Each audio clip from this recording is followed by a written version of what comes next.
Can you see the slide? Yes. Yes, sir. Is it moving?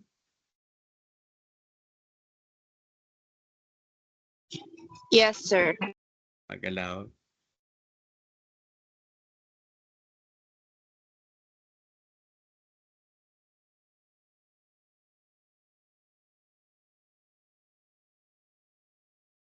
Okay, since this session is recorded, when I'll be asking questions, those who will be responding will automatically provide their names for record purposes. For example, Ronnie, sir. Yan.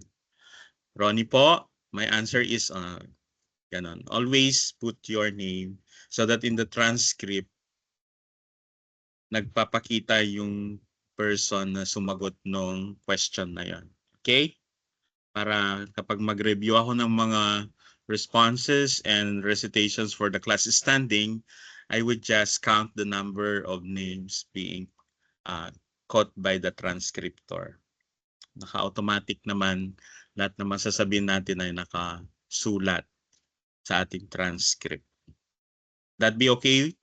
So kapag sagot tayo ng sagot at hindi natin sinasabing pangalan natin, ay hindi nag-a-appear dyan sa ating screen para mai-record siya. Okay, once again, welcome to our class. Our course title is called Introduction to Special and Inclusive Education. So the two terms here says special, and then we navigate the inclusive education. I'm Doc Ronnie Tejano, your Education Program Supervisor in English in DepEd Region 2. We'll be handling this session for you to be able to have a clear bird's eye view and knowledge, skills, and attitudes when it comes to who are the learners in the laylayan. No? Mga bata sa laylayan, sino yung mga bata na nasa special side of education. Okay? So as future educators, this course will equip you with the foundational knowledge and practical strategies that are essential for teaching our students with diverse learning needs in an inclusive education setting. So the very term is inclusive education. No? So no child is left behind because that's our major policy in the implementation of universal education program. No child is left behind. What do we mean by no child must left behind? Anybody who can share the idea?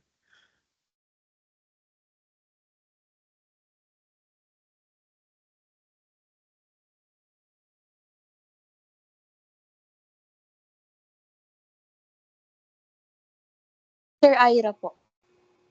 Syra, sige. Sir, yung the no child was left behind po is it refers to the education policy aimed at ensuring all students, regardless of background, receive a quality education. Okay. We all deserve for quality education. Okay. When it comes to quality education, there must be access. There must be relevant. It must be liberating. Ano pa? It must be adequate. And it must be free. So these are all the qualities of what we call quality education. Easy access to education. It should be relevant to the pressing needs and issues and current trends in education. It should be liberating. Hindi namimili kung sino ang pagbibigyan nito dahil nga free education, no? Free and inclusive. If you talk about inclusive, it encompasses all. Lahat tayo, no? Regardless of age, regardless of background, regardless of disabilities, regardless of other exceptions, no? We are all included. Kapag parte siya ng basic education, yung kanyang cohort year. Okay, what is the cohort year for universal ed? That they should be in school. Anong mga edad dapat ay lahat ng mga edad na yon or in schooled age ay dapat nasa school. Sige nga. What particular age of children and adult or adolescents should be in school?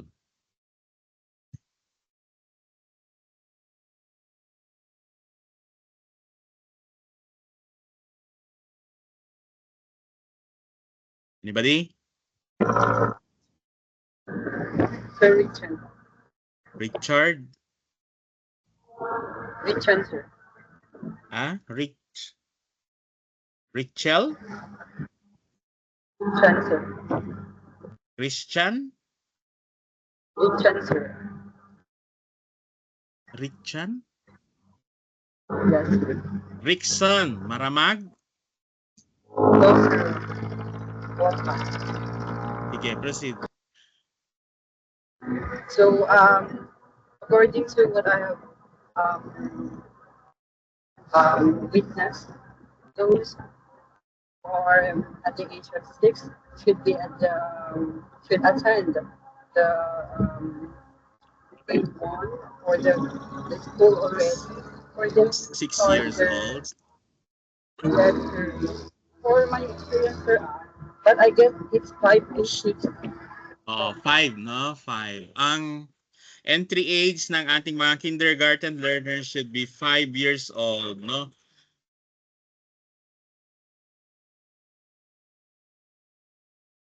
So all 5-year-old children should be in school and they should enter in the kindergarten universal kindergarten curriculum. Then hanggang grade 12. Anong taon ang grade 12 ng mga bata natin? Kung 5 years old ay kinder, what's supposed to be the graduating age in grade 12? Sagot?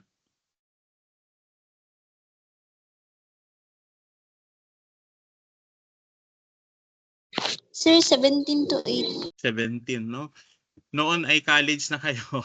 Ay college na sila. Ngayon ay they're still in the senior high school. So 5 to 17 years old, lahat dapat ng mga estudyante sa buong Pilipinas within that particular age, they should complete the cycle of the basic education. And that's so... Bakit?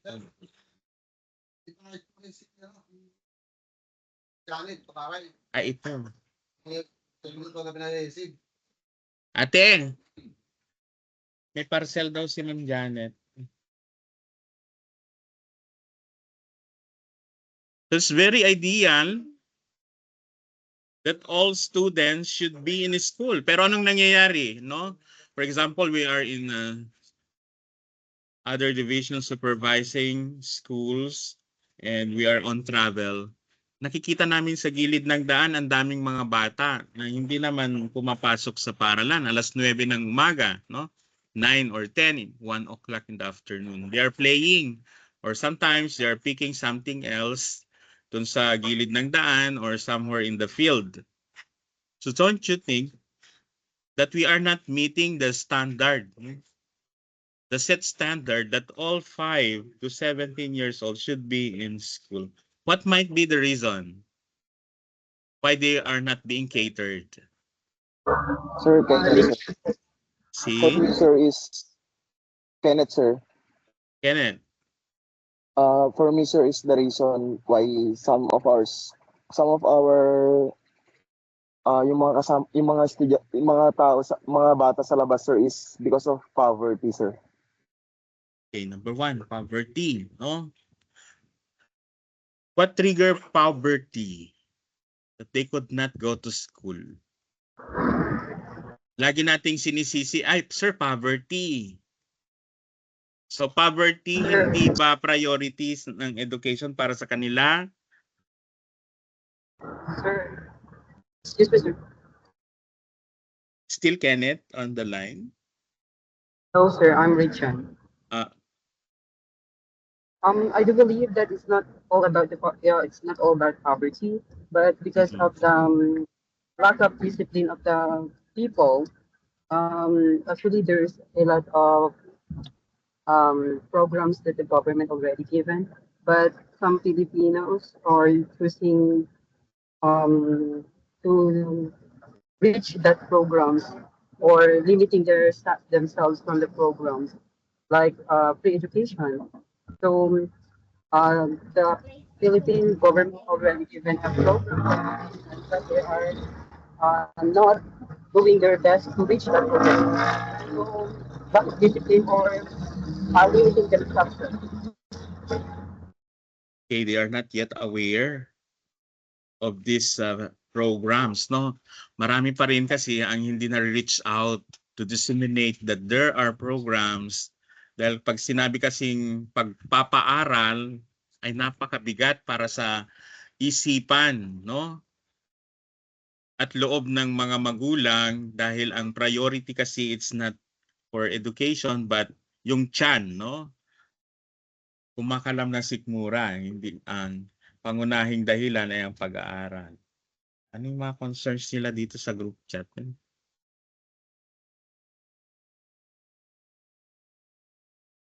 Ay, akala ko ano yung mga ito. Akala ko mga quiz na to. Sige.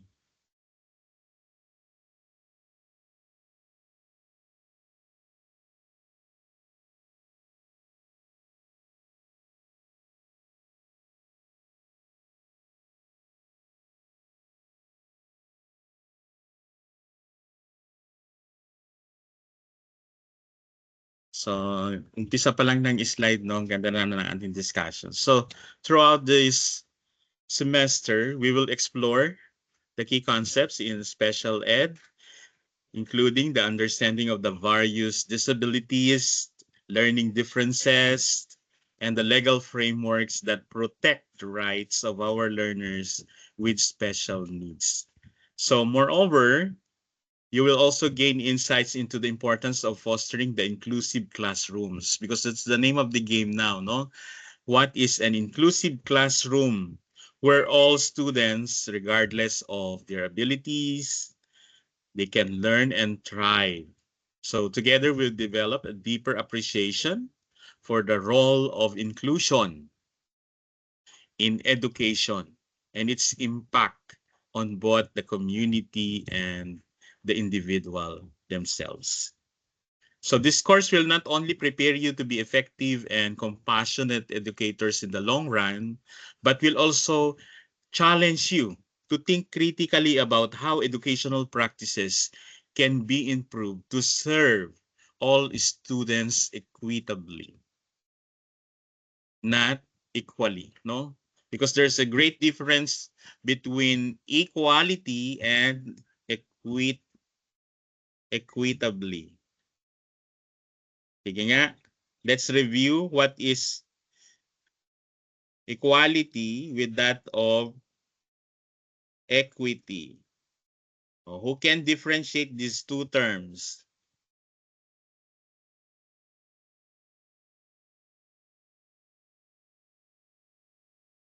Is education for equality or education is for equity?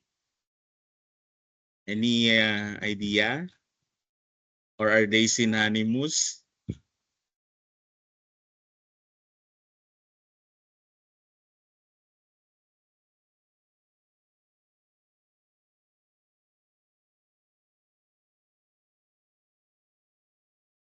Hello? In your own word, please do not look into anything that would help you define these two terms. In the field of special education, my dear class, can you please differentiate education for equality or education for equity? Which are these two terms good to use in the special education class? or in an inclusive class? Is it students should be equally treated or is students should be equitable or equitably distributed? Sino yung sumagot kanina ng Adelpha? Okay? Adelpha. Sir. Sir, I think it's equitably, sir, because Okay. equitably because ensures all learners, regardless of abilities, have the support they need to succeed, sir. Okay. Regardless of abilities, they are still included. Kung ganon, edi equal yon. Or they're given other preferences, other modifications and support rather than providing them with the normal classroom situations. Yes, Delpha? Kung fairness ang pinag-uusapan ay equal. Pero hindi natin magagamit ang fairness, no? Or equality sa mga estudyanteng may kapansanan, hindi sila mananalo. Though in the study of inclusive education, PT is not a part, no?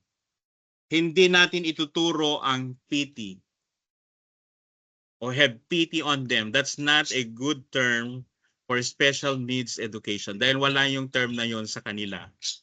At ayaw nila yung term na yon, no? So nagagalit din tayo kapag meron ginagamit ang kapansanan para makakita ng pera. But then in Filipino side kasi yung awa, no? Kailangan yung awa magsisilbing daan para yung bata or yung isang may kapansanan ay magpursige ng kanyang kapamaraanan para siya ay mabuhay. Gawan natin ng paraan at solusyon. Hindi yung kaawaan, no? Another? Sir Gian po.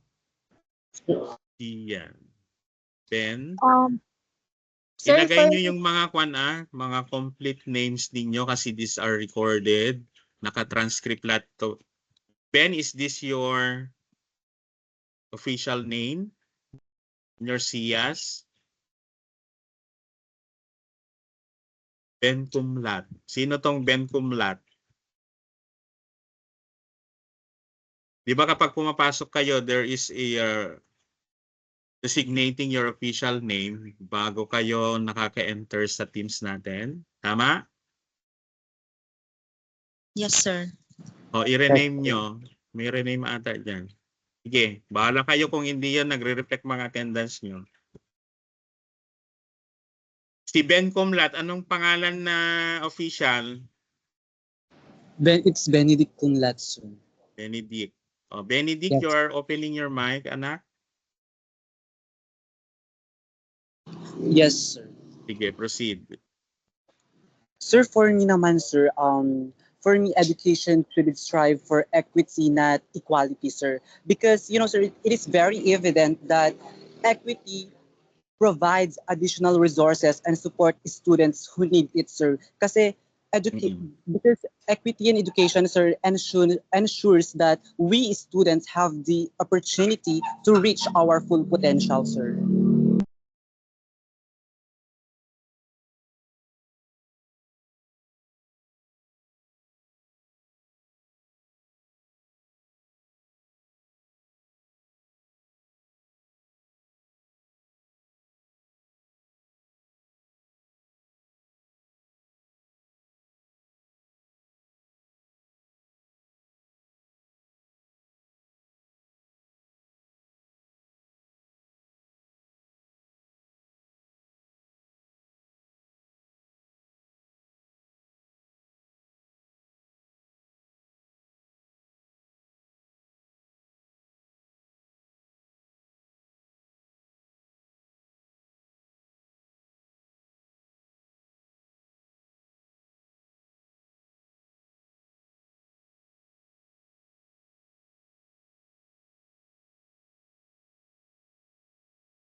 Sorry na, hulog ako. Sige. Continue, Ben. Sir, just like what I have mentioned a while ago, sir, education should strive for equity, not for equality, sir. Because Okay. equity in education ensures that we students have the opportunity to reach our full potential, sir. Meaning, this provides us with the resources, support, and opportunities that we need to succeed, sir. Very good. And there are success stories, no? There are success stories that students under this particular line do better and perform really because meron silang mga special skills and talents. Yan. Huwag nating lahatin na ang mga learners on this special side ay mga problematic, no? Hindi. So, thank you for that, Ben. Next. Who's next? Sir, ako po, Gian. Teka, i-open ko lang yung mga list of names. Yan. Gian. Sir, para sa akin naman po, sa pag-aaral po, mas mahalagang tratuhin natin ang mga bata ng patas kaysa sa pantay. Ibig sabihin po, dapat po nating kilalanin ang mga bawat bata ay naiiba at may iba't ibang pangangailangan. Hindi po sapat na ibigay sa lahat ang parehong bagay. Dapat din po nating bigyan sila ng suporta at mga pagkakataon na tutulong sa kanila na magtagumpay kahit na magsimula sila sa mga magkakaibang punto po. Correct. So, provide the support at the very needs that they are looking or needing. Because in a special needs education, magkakaiba. Kaya nga may term tayo na ungraded. No? Remember this term. There are ungraded because you don't really know kung grade 1 siya, grade 4, grade 7, grade 10. That's why the central schools in big cities or big towns have SPED Center. For example, Aurora Central School Integrated SPED Center. May narinig ba kayong mga ganung pangalan ng mga schools sa inyong own divisions? Yes? Oo. Kapag yun yung mga schools na yon, they are catering to special education classes, SPED Center. But we are now dissolving SPED centers because all schools now should be inclusive schools or SNED schools. Kaya nga, as we undergo this special education and inclusive ed classes, you'll come to know the updates from the Department of Education na wala ng mga SPED centers. Okay? We will now be totally removing that because kailangan bawat teacher doon sa isang particular elementary or secondary school should be recipients or welcoming all types of students. Kasi makakasuhan ng isang school kapag hindi sila nag-a-accept ng mga estudyante na merong mga special needs. That's number 1. So bawal na sabing, ay hindi po kami nagtatanggap ng estudyanteng ganito. Nanay, dalhin niyo po siya doon sa sentro. Mga ganun. Bawal yon, no? Matatanggalan kayo ng lisensya. Kasi ang bawat schools in the public schools are inclusive ed and mainstream. Okay, mainstream. Ang tawag na sa atin is a mainstream classroom, meaning we are now the receiving teachers. Remember this term, lalabas ito sa inyong licensure exams. Ang pangalan ng teacher na hahawak sa mga estudyanteng may kapansanan ay tinatawag na receiving teachers. And receiving teachers and all teachers in the public school should be a receiving teacher kasi magkikater na kayo ng mga learners with special needs. So hindi na lang yung regular class, may papasok sa class nyo na, for example, totally blind, ganon. Wala kayong magawa kundi you have to provide them opportunity to learn. Kahit sabi nga ni Miss Gian, kahit konting one step at a time, a very little improvement and change, that is still education. Kapag nabago nyo yung batang yan at nag-change siya ng milestones. Okay? Thank you. Next. Rich Chan.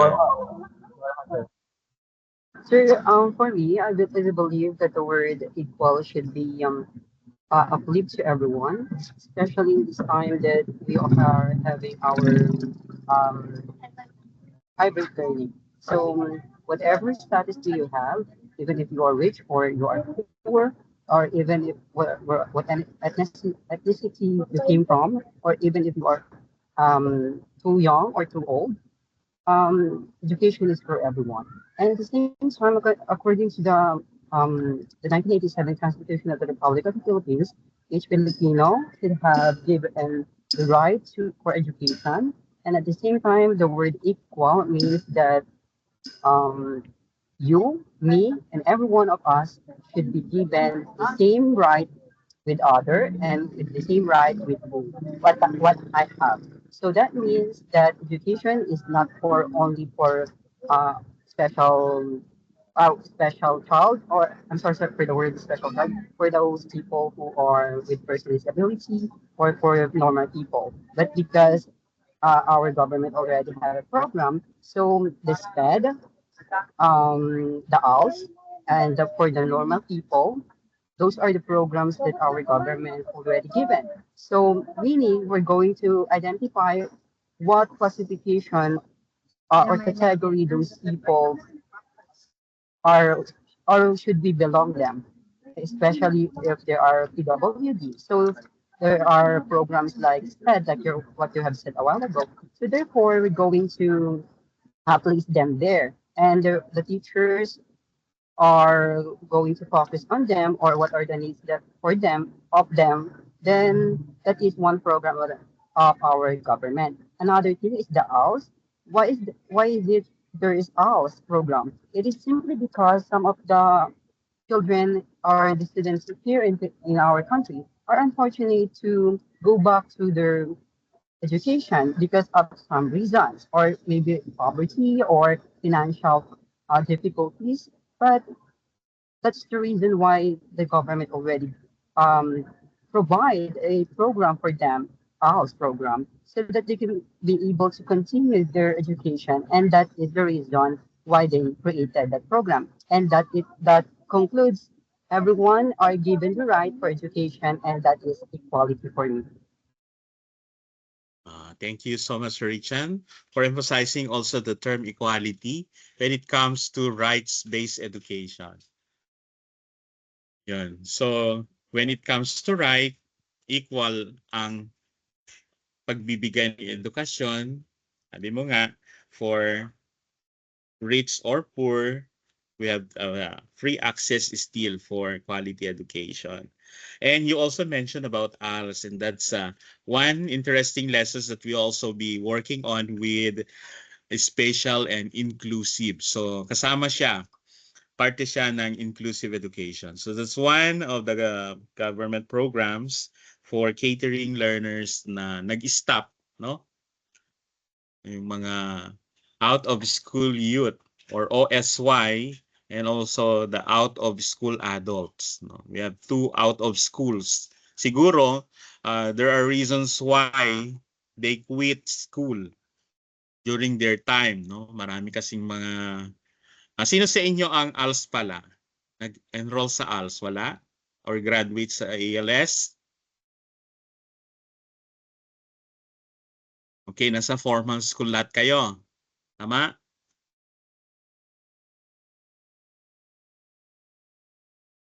But then during your graduations, meron kayong kasamang mga ALS graduates, no? At syempre, maswerte sila dahil ang kanilang diploma was signed by none less than the Secretary of the Department of Education.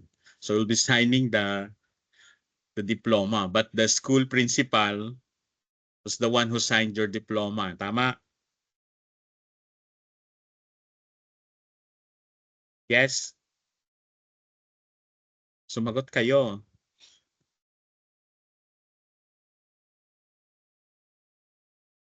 Yes, sir. Ayan. Kala ko nawala Yes, ako. sir. Oo. So ALS or ALS, Alternative Learning System.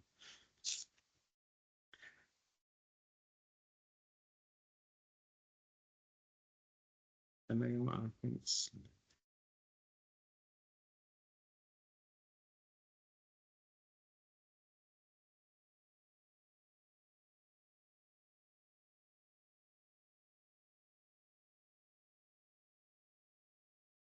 Now, let me clear these things out that SPED is no longer a term to be used, no? SPED. We will now be erasing the term special education, or SPED. Instead, we will now be replacing with, what do you think? What's the new term for SPED? Anybody?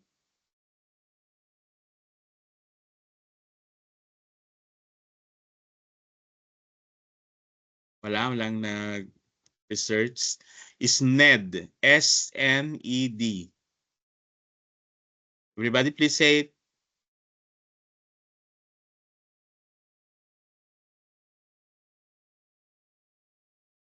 SNED, sir. SNED. Everyone, lahat kayo para papasok sa utak nyo. SNED. Med. Oh, wala nang Ned. SPED Remove the term SPED. Wala kasing SPED high and SPED low because that's not a good term. Sinong mga nag-sections noon sa inyo ng mga SPED high or the gifted and talented class? Meron ba sa inyo?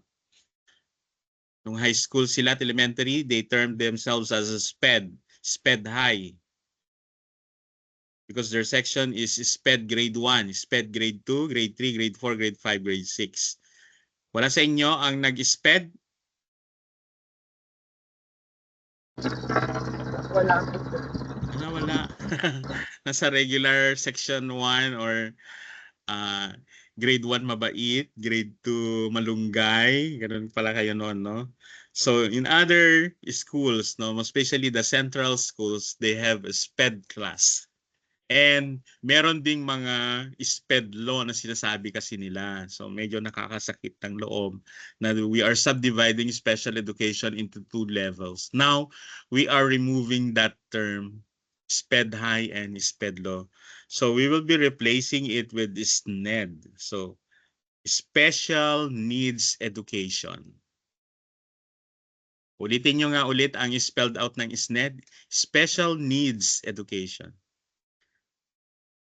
Special needs education. Special needs education. Hindi special need, special needs education. Ayan. So ito yung ating bagong subject, special needs education or SNED, and the inclusive ed. What are inclusive ed programs in the Department of Education? Na-mention na ni Sir Richard yung una, it's number 1, but we will also revisiting the ALS program or alternative learning systems to cater the out-of-school youth and the out-of-school adults. No?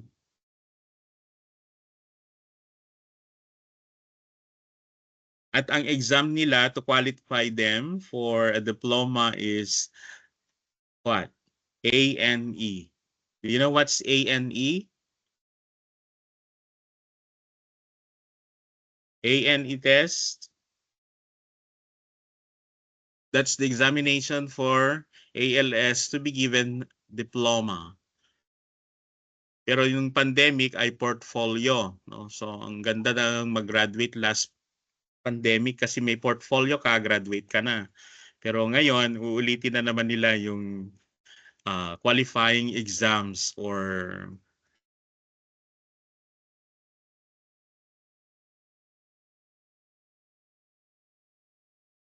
ANE test. Walang nakakaalala what's ANE? It's acceleration and equivalency test. In ALS, we have two types, no? There are two types of ALS.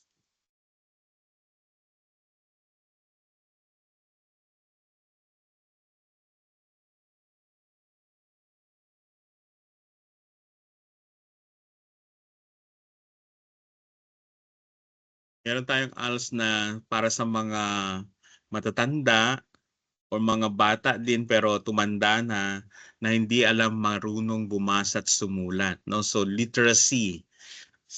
So basic literacy program or BLP ang kanilang pinag-aaralan. So yung modular nila, why modular ang ALS? Kasi nga, syempre, nag-quit na sila ng school dahil alam nga nila nung araw-araw na pagpasok sa school, no? That's why they quit school. Eh, uulitin na naman ba nilang papasok sa school araw-araw? Kaya nga, tumanda na silang ayaw nila ang school. That's why they opted to have the ALS program, no? So that's why it's now blended or modular. Yan. Meron pa silang free laptops and tawag yung tablets. Yan. Kapag enrolled ka niyan. And the other one is the regular, of course, na ALS. At ngayon, we have the ALS for senior high school. Yan. Ito yung bago. May ALS senior high school na. Noon kasi, pwede ka nang mag-graduate ng ALS high school, then you can proceed to college immediately. Pero ngayon, hindi na. Kailangan mo nang mag-ALS senior high school bago ka maka-enroll ng pili mong course ng college. So yun naman na ang pagkakaiba ngayon. Kailangan may senior high school na rin. Pero there are also ALS exits. Kung gusto mo ng entrepreneurship, di doon ka sa mga technical skills naman for ALS. Now, who can give me another inclusive ed aside from ALS? Give me another one. Inclusive program of the Department of Education to cater the less, least, and underserved. Less, the least, and the underserved.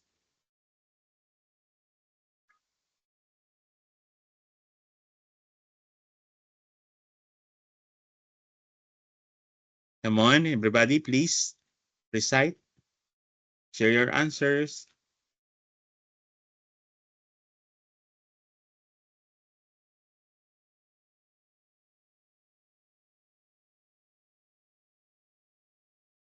Sir, can I try po? Ira. Miss Ira? Ira Nicole po. Ira Nicole. O sige. What other program aside from ALS? Sir, the Indigenous People Education Program. Oo. Another example of an inclusive ed. Sir, the Indigenous People Education Program. Ano yun? Nag-choppy ka? Sir, yung Indigenous ano yun? Wow, yes, very good. Indigenous Correct. People Education Program.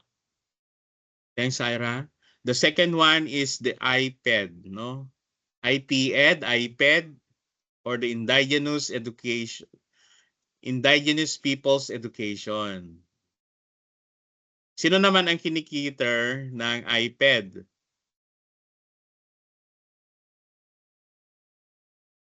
Para kanino ang program na to?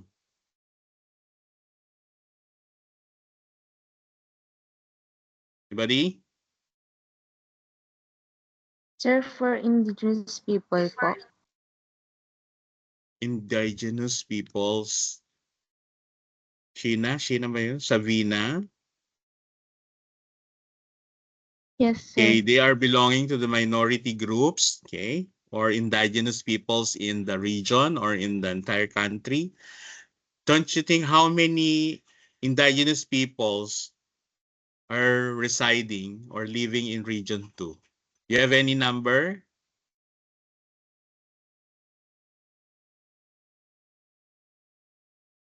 What are the local aborigines in Region 2?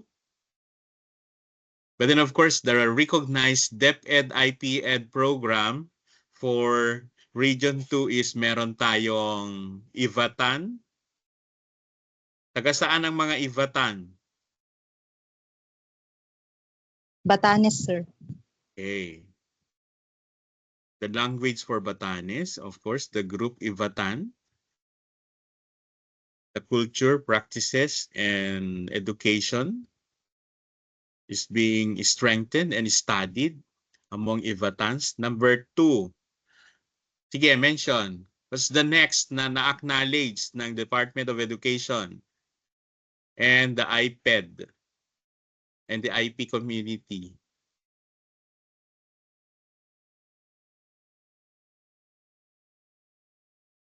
Saklaw ng what Republic Act pala ang Indigenous Peoples Ed. Sige, since this is just an introduction, I want you to know everything about this because this would be part of our main encounter as we finish the special needs education, then we move to special ed. Yan. Pero by meantime, ano yung mga na-accept na mga continuing programs for special inclusive education implementers of IP-Ed in Region 2. No? One is Batan, number 2 is Ibanag. What provinces in Region 2 are implementing the Ibanag or promoting Ibanag program in the IP-Ed? Anong mga probinsya ang may Ibanag? Anybody? Isabela, sir. Isabela, correct. Saan pa? Sir, Cagayan pa po. Cagayan.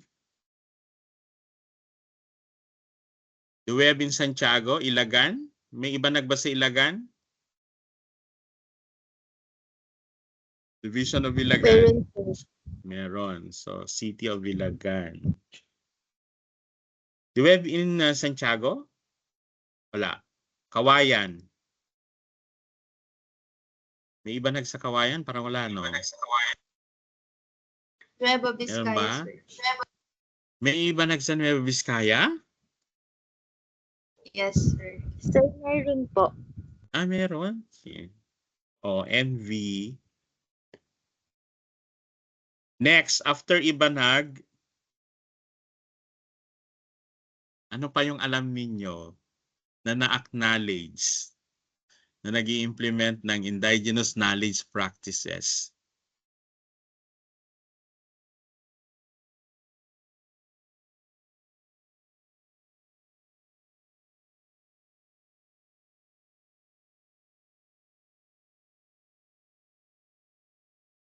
Sinabi ko na yung pinag-aaralan nila, no? Yung mga indigenous knowledge and practices ng isang ano nang tawag yung elder? Yan. Mayroon silang elder na magtuturo muli sa mga bata kung paano i-restore yung kanilang mga pag-uugali, yung kanilang way of living, yung education nila, yung paano sila noon namuhay, gano'n. Yung tinuturo dito, no? And also the stories, yun, para hindi mawala yung culture kahit man lang nag-umpisa at nag-progress na ang mundo, hindi sila na paunti-unti nang nawawala sa mapa. Yan yung program for IP-Ed. So Ibatan, Ibanag,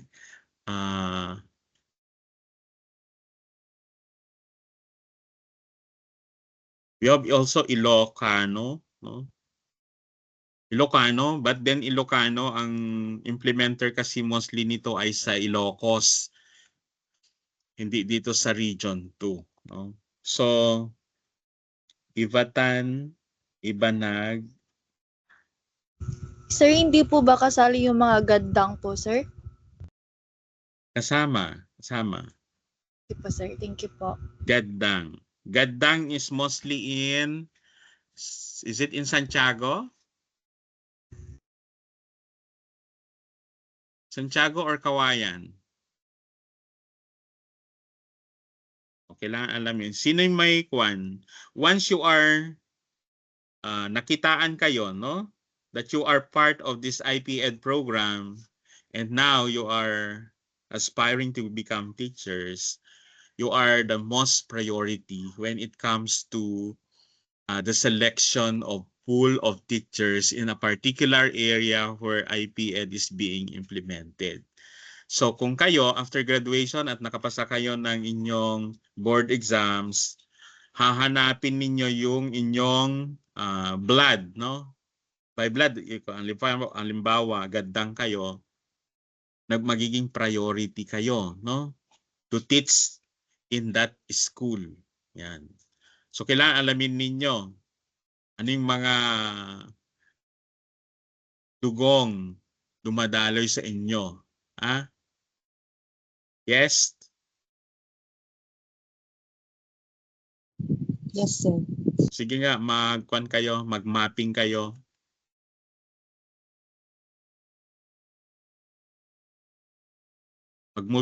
Cultural mapping ang tawag doon.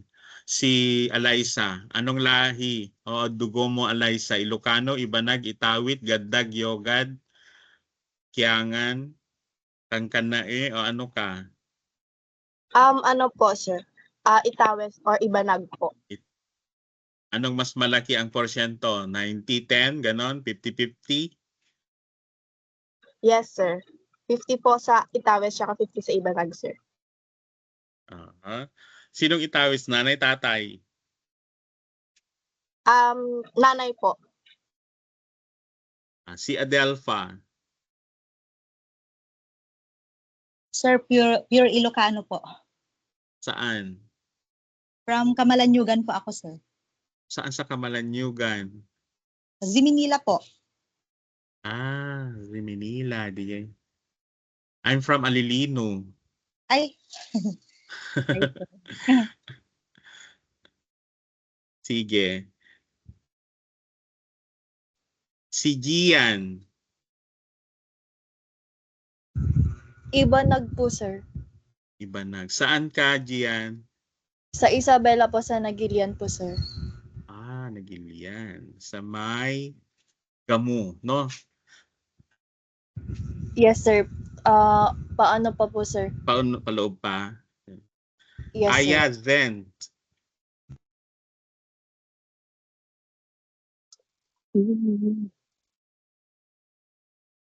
Aya? Paano si Aya?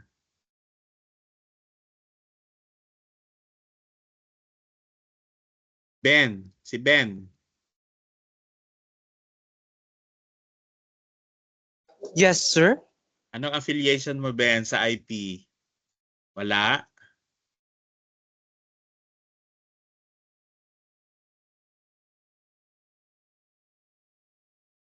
Tagalog ka? No, sir. I'm Ilocano po. Sa? Taga saan? Sa Amulung po, sir. Amulong. West or East? From Amulung West po, sir. West, kabila. Christopher. Sir, Ilocano po from Bugay, Cagayan. Bugay. Ira. Sir, pure Ibanag po from Isabela. Kabagan po. Isabela talaga. Talagang Isabela Kabagan dyan, no?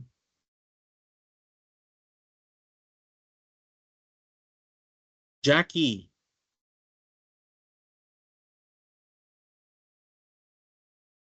Jackie? Kapag nag-random call ka, wala na sila. Nag-ghost hunting na naman ako. Jamaica, Marie.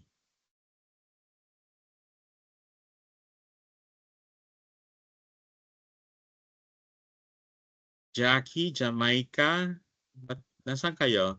Jelaine, Sir, Ilocano po. saan? Sir, Kalinga po. Saan? Kalinga po, sir. Ay, Kalinga. Jenny B. Pure Itawes po, sir. Ikaw po kilala, sir. Jenny B, saan? Taga Kamasi, Peña Blanca po, sir. Kamasi. So, Kamasi, Peña Blanca is Itawit? Yes Iba po, na. sir. Joanna May. Tapos na ba si Joanna May?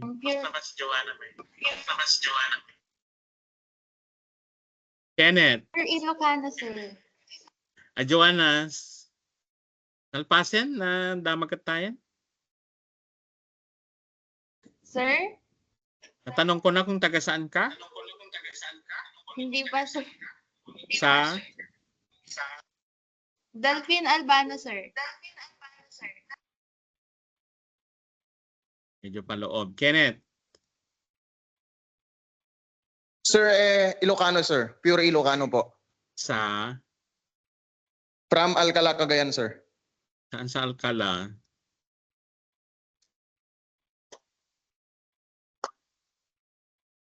Kabuluan, sir. Alcala West. Alcala West. Martin. Pure Ilocano, sir, from Solana. Solana West, no? Good, Good. sir. Liam.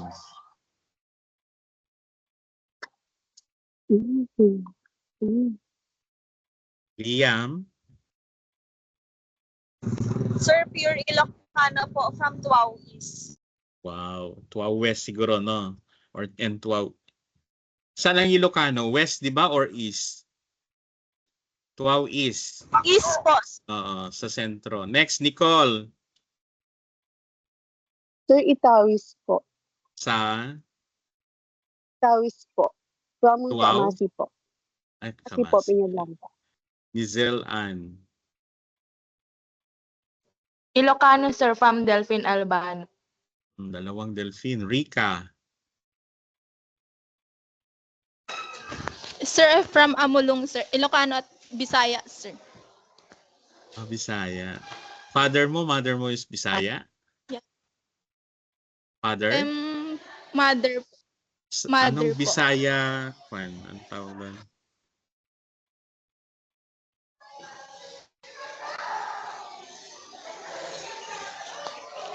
Waray? Ano pa? Ano, sir, yung Ilonggo, sir. Ilonggo. Rickson.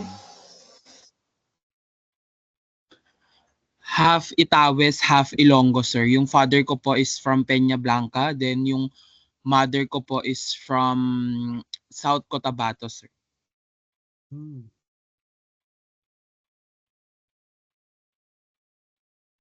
Nakagawi ka na doon, Rickson? Hindi pa. Hindi ka pa nakapasyal sir. doon? Nakapunta na po, sir, sa South Cotabato po nung elementary po.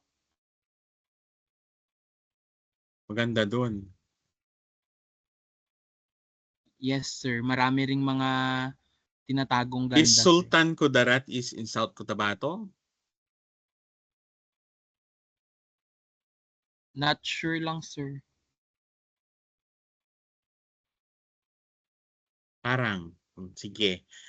So it's good to know na you know your affiliations when it comes to Indigenous Peoples Ed.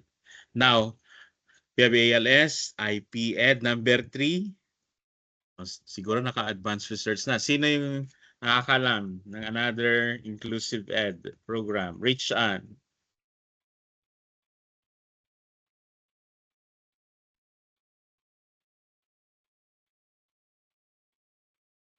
What else?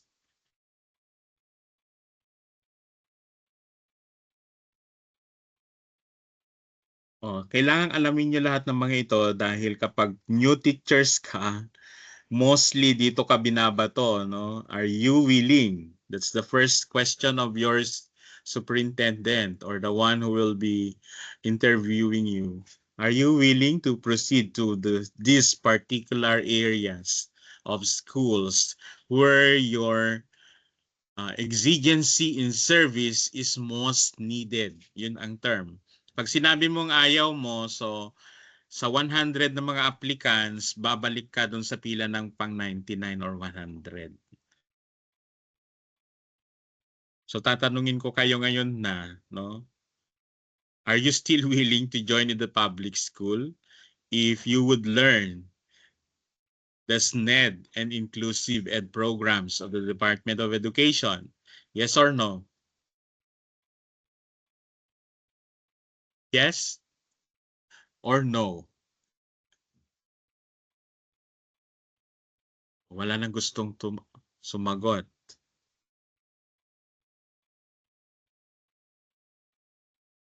Are you willing?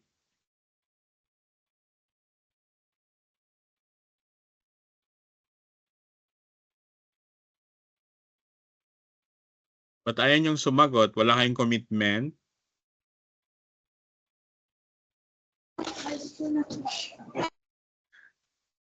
You cannot assure. Sino nagsabi nun? You are not sure.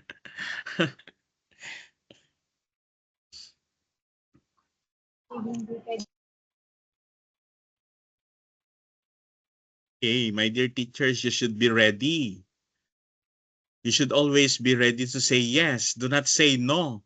No? Sa hirap ng buhay ngayon at hirap makapasok at makahanap ng trabaho. Alam nyo ba, sa last visit ko ng mga schools during the opening of classes, may isang teacher doon na grabing iyak niya. Ba't kayo naiiyak, ma'am? Sabi niya, it's now, I'm already 49 years old. Ngayon pa lang daw, maipaprocess yung kanyang application as teacher 1. 49. So ilang taon na lang siya na mamalagi sa Department of Education.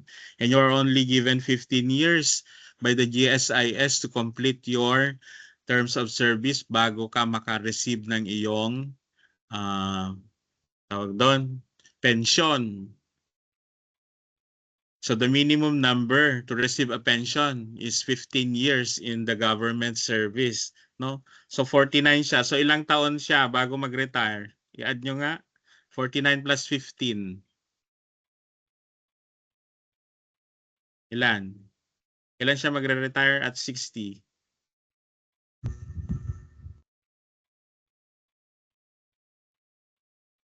$64, sir. 64 siya magre-retire. O yun. Para may 15 years siya ng service. So imagine mo ang hirap. Ilang taon ka 20 years na daw siya nag-a-apply. Ganun kahirap. Kaya kung tatanungin, are you willing to stay in an IP-Ed school? Yes or no? Are you willing to become an ALS teacher? Yes or no? Are you willing to become a multi-grade teacher? Yes or no? Because that's the number 3.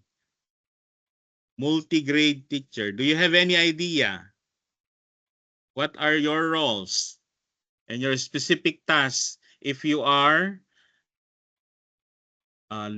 relocated or assigned to a multi-grade school? Anybody who can give me description of a multi-grade school or a multi-grade class?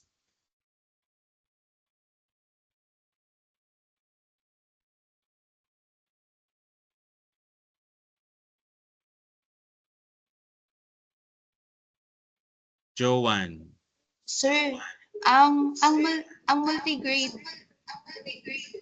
school po kasi sir is magkahalo po yung parang combined class po siya sir. Combination, Parang very mag-combine po good. yung grade 1 at grade 2 sir. Hindi lang grade 1 or grade 2. Depende kung ilang number of learners in a particular area. No? Halimbawa, in a depressed area or underserved areas or GIDAS, Okay, GDAS ang term natin sa DepEd ng mga schools na wala sa grid, no? Geographically isolated, depressed areas is GDAS. Lumabas din ito sa LET exam. GDAS, please remember this, GIDAS. What is GDAS, Adelpha?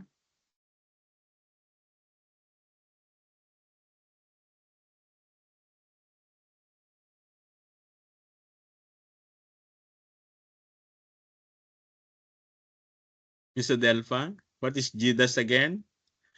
Anybody? Sino nakakuha ng term na GDAS? Sir, yung GDAS po ba, sir, yung ano, sir, yung para itaguyod, sir, yung pagkapantay-pantay ng kasarian at pag-unlad po? Nabaga iba yun. Ano yun?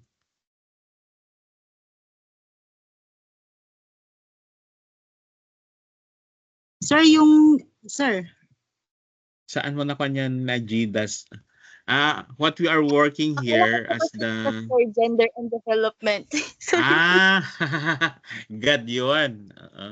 GDAS. GIDAS. Yan. Geographically isolated and depressed areas. Yan. Ulitin nyo para ma-recall ninyo, para naman may mga gagamit kayong mga terms when you will be describing an area na sinasabi nating mga, sabi ni Catriona Gray, no? Sa mga syudad, merong mga slums of Tondo. Sa atin naman sa DepEd, here in the rural areas, ay mga geographically isolated. Yung mga island schools na never pa naming napupuntahan, no? Sa taong kong to, hindi pa ako nakapunta sa mga island schools. In Apari, we have island schools. We have 17 schools in Fuga Islands. Ano pa yung mga alam ninyong mga island schools na ang hirap puntahan, ang hirap maibigay yung mga basic resources, yung mga needs dahil walang kuryente, walang means of transportation, ganon. Can you give me one area in Region 2? You should know the background of its geographical locations of its areas in the department, no? Ano yung mga GDAS areas sa Isabela? Yung nagsabi dito, ang daming taga Isabela, Delphine Albano and Kabagan. Sa inyong lugar, meron ba kayong alam na ang hirap puntahan? Na isolated area? Saan na kayo?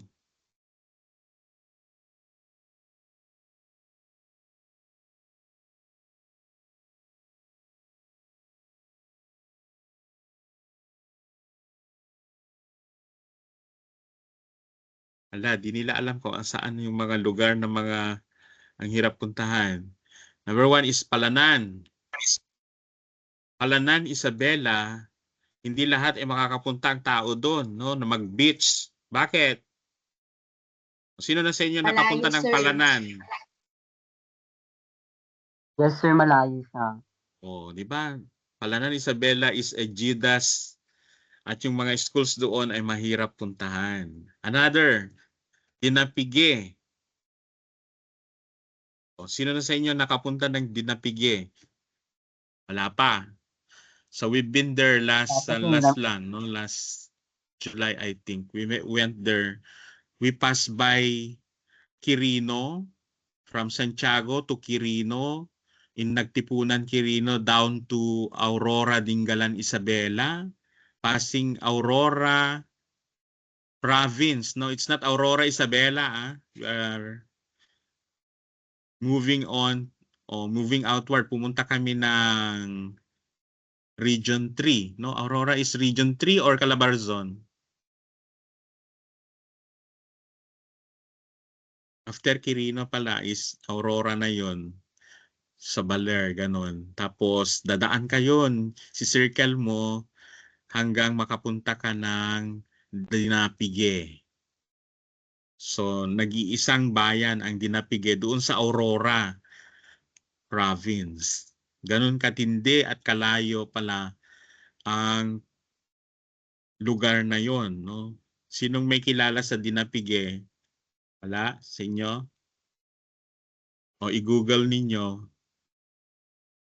Next, Dinapige, Palanan, ano pa? Wala na kayong alam? Meron pa wala eh. na kasi pa kami Meron pa. Dalawa pa. Makonakon. Is Maconacon yung last na pagkahuli kay Kwan? Andres Bonifacio? Or Palanan? Palanan, no?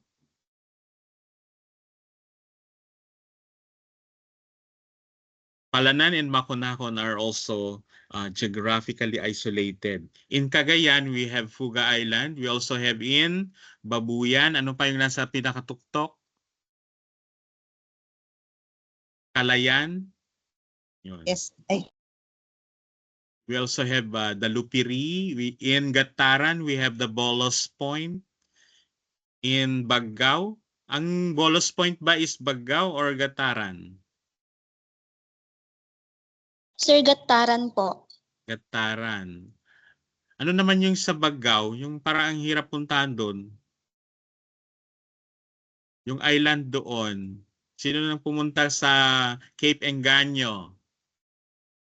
Yung Santa Ana. Sir, Valicov po. Oh, Valicov. Good. That's Baggao, Valicov. In Santa Ana, ano yung pinakamagandang isla doon? Nangaramuan, sir. Hindi, ang Nangaramuan ay maganda. Yung isla kung saan yung nandun yung Cape Engaño. Ay, sa Kwan, sir, sa ano na yun po? Palawi po. Yes, Palawi Island is also a geographically isolated. No? So, magiging dalawa na ang program ng multigrade. We have multigrade elementary and soon we'll also be offering multigrade secondary because there are also schools in the farthest that are not offering secondary schools because of the least number of students. Ang isa kasing particular school to open a class is the minimum number is 17. Remember that, ha? Baka lalabas sa inyong licensure exam. How many learners or group of learners is required in one particular class? And the minimum number is 17. E paano, sir, kung ang hirap namang magpaanak sa napakaliit na lugar? Halimbawa, kokonting isla, pilitin mong magkaanak sila, kokonti. Wala ngang bahay-bahay doon kasi magkakahiwa-hiwalay, no? So, at least kapag ma-open na ang 17 or below hanggang 12, pwede na silang mag-open ng one class. Kaya ang tawag doon ay multigrade. Multigrade, meaning, sige, pag halo-haloin tayo nga rod, ti kinder, grade 1, grade 2, grade 3. Mano ti ubing nan, or ilan ng bata? Sir, 13.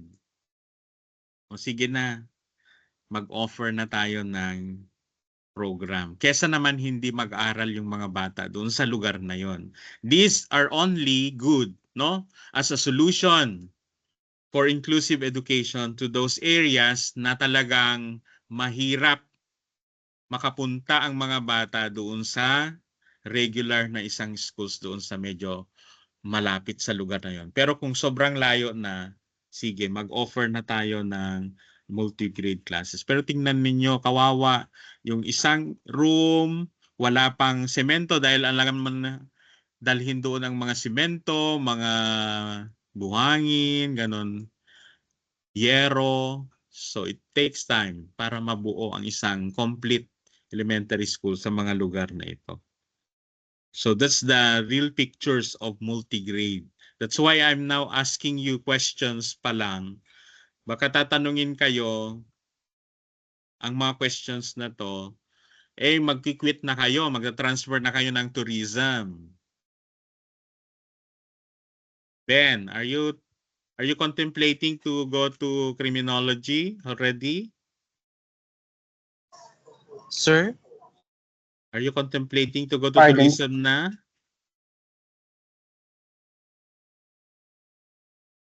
Po? Nagko-contemplate ka na ba na mag-transfer ng course? No, sir. Is this a Teacher pa rin, part sir. of a challenge to you? Sir, because we believe that this is our vocation. It is a calling.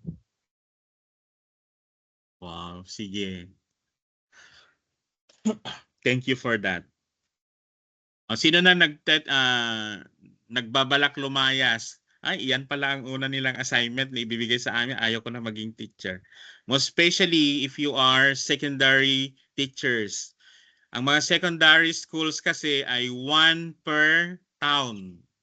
Ang elementary, 1 per barangay. Ito yung mali ninyong decision na nagawa sa buhay nyo. Pero wala akong questions kasi in ISAP, we only have 1 program. Dalawa. Bachelor of Physical Education only and secondary. Ang secondary schools have only 1 school in 1 town and they are only needing 1 English teacher for every 15 years. So, ang ginagawa nila is they are praying na mamatay yung English teacher para mapalitan ng bagong teacher. Ganon katindi ang competition sa mga secondary applicants. Ang elementary, mga anak, is 1 school, 1 barangay. So, tingnan nyo yung ratio ninyo.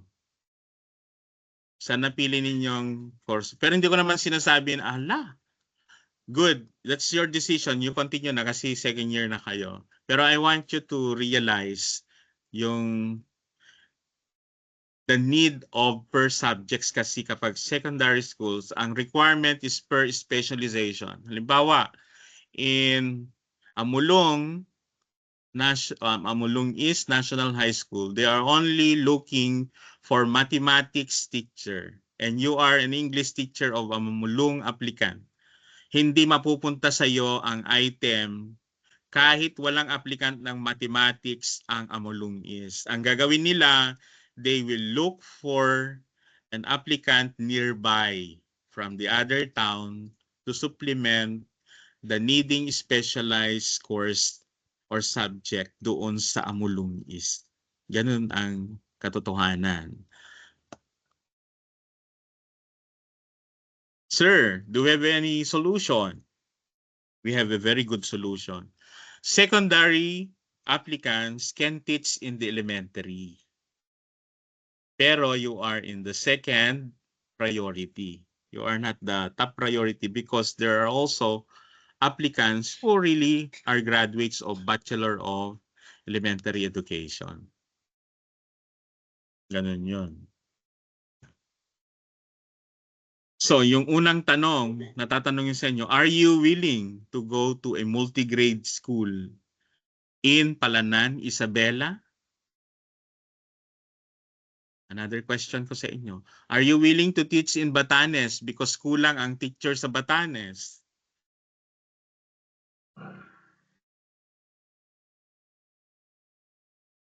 Rich Ann. Yes, sir. I'm willing to.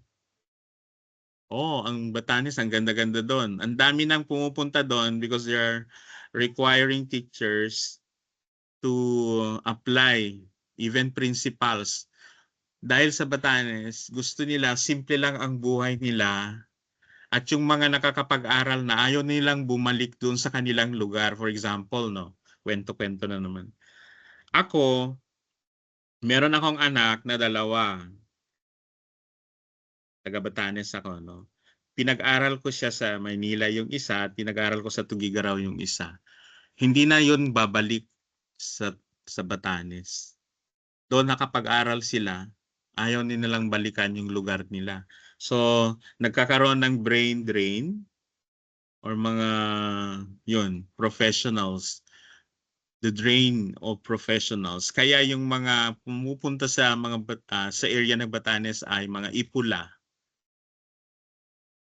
What do we mean by ipula? Sinong nakapunta na sa Batanes sa inyo? Wala pa? Ipula is they are not the full-blooded Ivatans, but they are working there serving the Ivatan people. Yan. So sa liit kasi ng lugar, memorize nila ang kanilang angkan, yung bloodlines nila. Ikaw, first time mong dumapo or pumunta dun sa lugar, nababrand ka na nila na ipula. Ah, hindi taga rito yan, siya ay ipula. Nare-remember nila bawat galaw mo doon kasi maliit lang ang tao doon. So yung mga anak nila ayaw nang umuwi doon. Ganon yun. So, walang teacher. Nagre-request sila ng teacher sa mainland. Okay. So, ALS, IPED, multigrade. Number 4. Anong pang number 4? Next, sinong nag-research?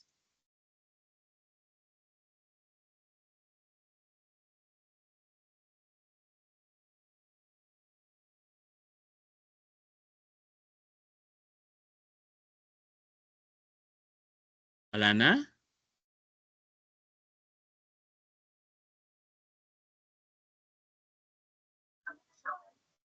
Si Richan.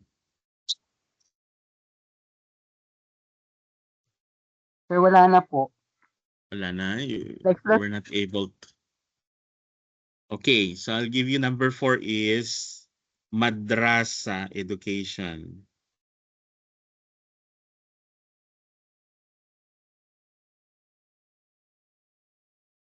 Ano naman ang kinikater ng madrasa education program? Bale, dalawa itong program na to. Madrasa and Alive. Alive. Pansin nyo nung nag-exam kayo ng National Achievement Test, are you an alive student? Or are you an alive learner? Ang sagot nyo ay yes. Bakit nyo sinagot na yes?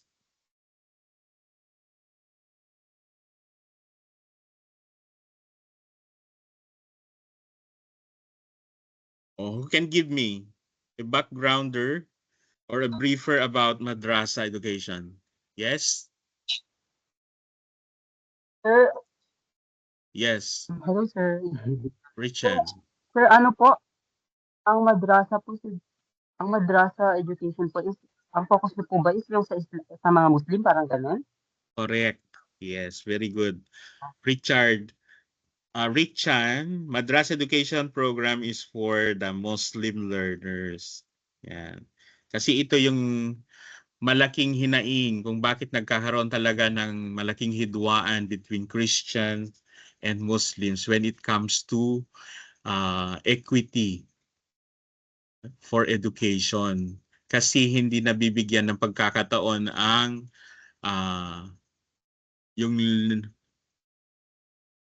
yung proliferation also of their faith.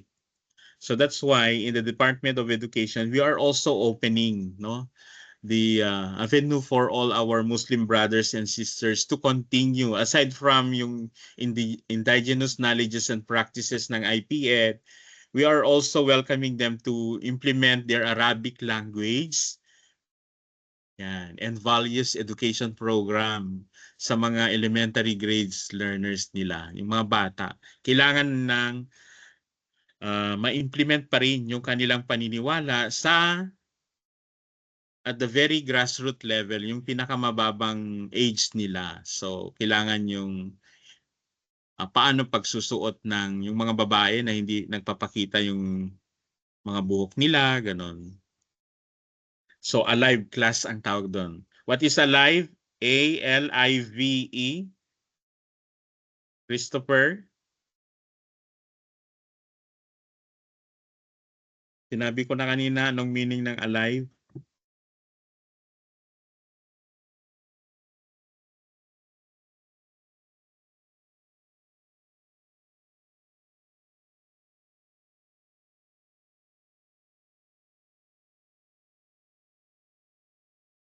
Ala.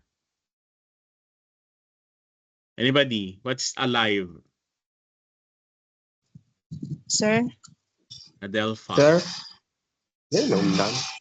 Sir is alternative learning for the inclusive and valuable education, sir.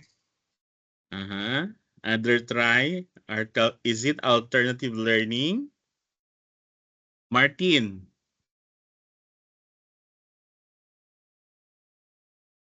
Sir? You open your mic. Sige. Tapos mamaya tingnan natin who's correct. What is alive? Ito po yung Arabic Language and Islamic Values Education for public school po. Very good. Adelpha, mali yung nakuha mo. Saan mo nakuha yan, Adelpha? So the Alive for Madrasa Education Program is termed to be Arabic Language and Islamic Values Education. Na hindi pwedeng ang itinuturo ng isang public school teacher sa mga Muslim ay yung practices ng mga Christians. Iba dapat sa kanila, no? So we'll be separating the students from madrasa or mga Muslim natin to continue also teaching their beliefs and practices at how to go about reading the Quran, no? And how to read Quran and the study of their own Arabic language. Yan. So, anong pangalan ng teacher nila sa madrasa? Anong tawag sa pangalan? Trixie. Trixie? What do you call the name of a Muslim teacher?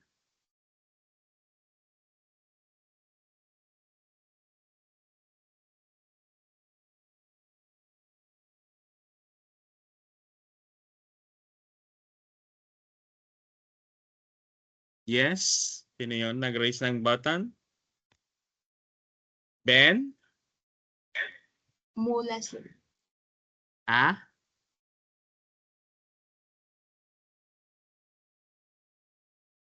Sino? Mula, sir. Mula, sir. Mula? Mulan? Mula?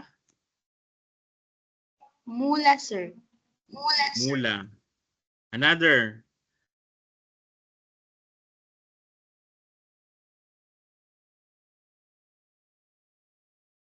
Another try. What's the question again, sir? What do you call their teacher in Muslim? Anong tawag sa mga gurong Muslims? Nagtuturo ng madrasa education.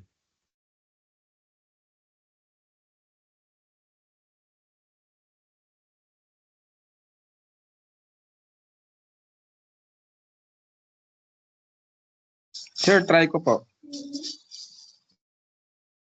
Yes, Martin. Maulawi, sir.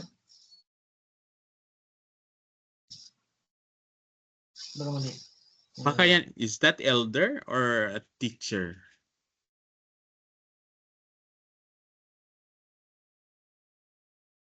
Teacher, sir, meaning po master.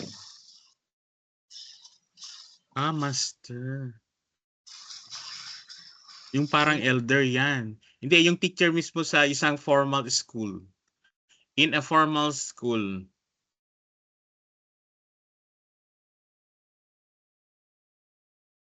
May tawag sa babaeng teacher at lalaking teacher. Male teacher and a female teacher.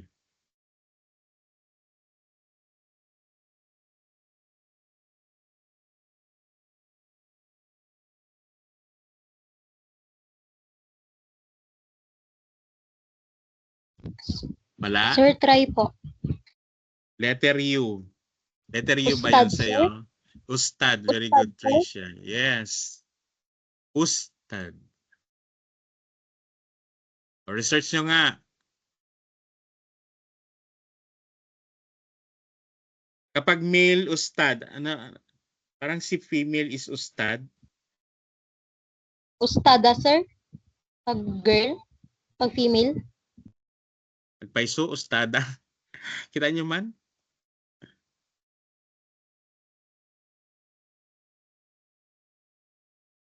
Ustad.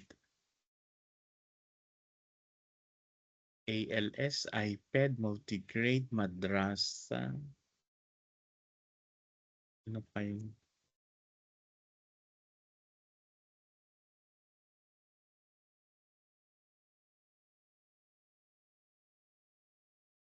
So far, we are done with the introduction. Iisang slide lang ang nagamit ko ngayong session natin. Sorry. Yan. We'll continue for the next round. Anong mas gusto nyo? Online tayo or we'll meet also face-to-face? Face-to-face. So I'll be announcing. I'll be announcing in advance kung baka wala kaming biyahe, we'll go face-to-face. Pero kung meron na akong biyahe, online. Ganon. Para hindi kayo magsayang ng pamasahe. Baka na-expect nyo nandun ako, wala pala. So paasa naman si Sir, baka sabihin. So 1 day in advance or 2 days in advance, I'll be informing you kung meron tayong face-to-face class. Anyway, nandun naman naka-specify yung room natin. Is that your permanent room? Yung nakalagay dun sa aking assignment room? Yes, that's your room? Tama? Para hindi makatakas yung mga kung saan-saan napunta. Sige, we'll also schedule a face-to-face session. Mostly kasi ang aking sessions ay pure online. Okay. Let's call it a day. Thank you very much for the wonderful encounter for this first meeting. Ang daming mga nakaka-nosebleed ng mga Inglesero dito sa inyo. Second year ba talaga yung mga yon? Sina Richan? Richan, second year ka? Sir, kinder. Sir, hindi po. Kinder? Panay lang kasi English. English major. Okay, good. Yan yung mga hinahanap natin sa field. Sino pa yung mga ganyan yung mga dila dapat ninyo? Sir, paano naman Lumalambot. major? Yung, sige, mga Filipino major, social studies, okay lang na ang sagot ninyo ay Filipino. Kasi ito naman ay special education. No? Hindi naman siya major. So, can I response in Filipino? Well and good. Oray no Ilocano or Ibanag, well and good. Or Chinese or Nihongo or in any language that you know. Okay? Bye-bye everyone. Thank you.